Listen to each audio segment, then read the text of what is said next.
පුංචි තිරයෙන් අපේ හිත ආක්‍රමණය කරලා අද වෙනකොට ලංකාවේ සිනමාවත් තමන්ගේ රංගන පරාසයෙන් වර්ණවත් කරන ඇය නෙත්මි රොෂෙල්. සිත් ගන්නා සුළු හුරුබුහුටි හිනාවයි දක්ෂතාවයි එකතු වුණාම මොන වගේද කියලා ඇය අපිට ඔප්පු කරලා ඉවරයි. රූපවාහිනී අවුරුදු කුමරියක් විදිහට ක්ෂේත්‍රයට පය තබන නෙත්මි ප්‍රේක්ෂකයන්ගේ ආදරය දිනාගන්නේ ආදරෙයි මං අහස තරම් ටෙලිනාට්‍යයේ ආක්ෂාගේ චරිතයෙන්. එතනින් ඇරඹුණු ඇගේ රංගන ජීවිතය රාවණ, සක්කාරම් වැනි නිර්මාණ හරහා තවත් ඔපවත් වුණා. පුංචි තිරයට විතරක් සීමා නොවී රිදී තිරයත් Tamanගේ කරට ගන්න ඇයට වැඩි කාලයක් ගත වුණේ නැහැ. ලව් ස්ටෝරි, ආදරණීය ප්‍රාර්ථනා වැනි චිත්‍රපට හරහා ඇය සිනමා ප්‍රේක්ෂකයන්ගේ නොමද ආදරය දිනාගත්තා. සරල බව, සුන්දරත්වය වගේම ඕනෑම චරිතයකට සාධාරණයක් ඉටු කරන්න තියෙන හැකියාව නිසයි ඇය අද ක්ෂේත්‍රයේ ඉහළම තැනක ඉන්නේ. ඇය රංගනයෙන් වගේම නිරූපණ ශිල්පිනියක් සහ සමාජ මාධ්‍ය හරහාත් මිලියන ගණනකගේ ආකර්ෂණය දිනාගත් තරුවක්. ඇය හැමදාම එකම රාමුවකට කොටු වුණු නිළියක් නෙවෙයි. ආදරණීය අහිංසක පෙම්වතියගේ චරිතය මෙන්ම තාරුණ්‍යයේ තද ගතිගුණ පෙන්눔 කරන වෙනස්ම මානයන් තියෙන චරිත පවා ඇය ඉතාමත් තාත්විකව රංගනයෙන් හැඳගැන්වුවා. ක්ෂේත්‍රයේ ජ්‍යෙෂ්ඨ ප්‍රවීණයන් සමග කරට කර රංගනයක යෙදෙන්න තරම් ඇය සතු පරිණතභාවය සැබවින්ම අගය කළ යුතුයි. කලා නිර්මාණවලින් වගේම නිරූපණ ශිල්පිනියක් විදියට සහ සමාජ මාධ්‍ය හරහාත් ඇය මිලියන ගණනකගේ ආකර්ෂණය දිනාගෙන සිටිනවා.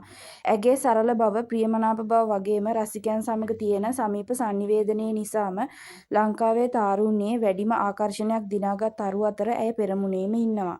නෙත්මි කියන්නේ රංගනයට විතරක් දක්ෂ, කලාවෙන් විතරක් කැපී පෙනෙන කෙනෙක් නෙවෙයි. කලාවේ කාර්යබහුලත්වයේ අස්සේ වුණත් ඇය Tamanගේ අධ්‍යාපන කටයුතු සාර්ථකව නිම කරන්න වග බලා ගත්තා. අද කාලේ ක්ෂේත්‍රයට එන්න ඉන්න අයට මේක හොඳ ආදර්ශයක්.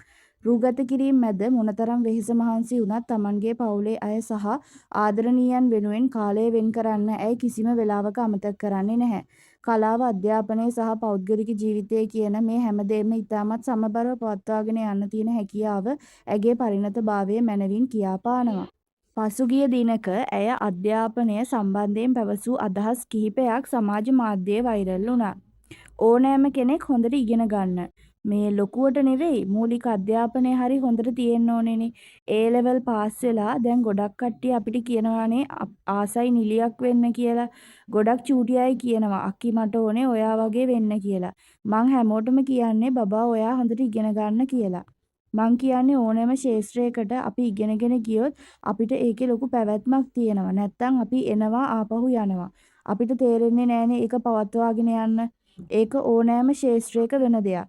මේ ක්ෂේත්‍රය හෝ කොයි ක්ෂේත්‍රය වුණත් අපිට පුළුවන් වෙන්න ඕනේ ඒ ක්ෂේත්‍රය හොඳින් අධ්‍යයනය කරන්න.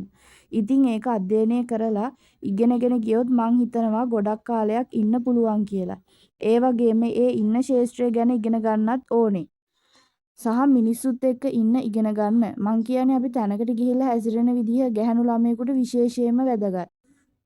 තමන්ට තමන් කන්ට්‍රෝල් එකක් තියෙන්න ඕනේ ගැහැණු ළමයෙකුට විශේෂයෙන්ම.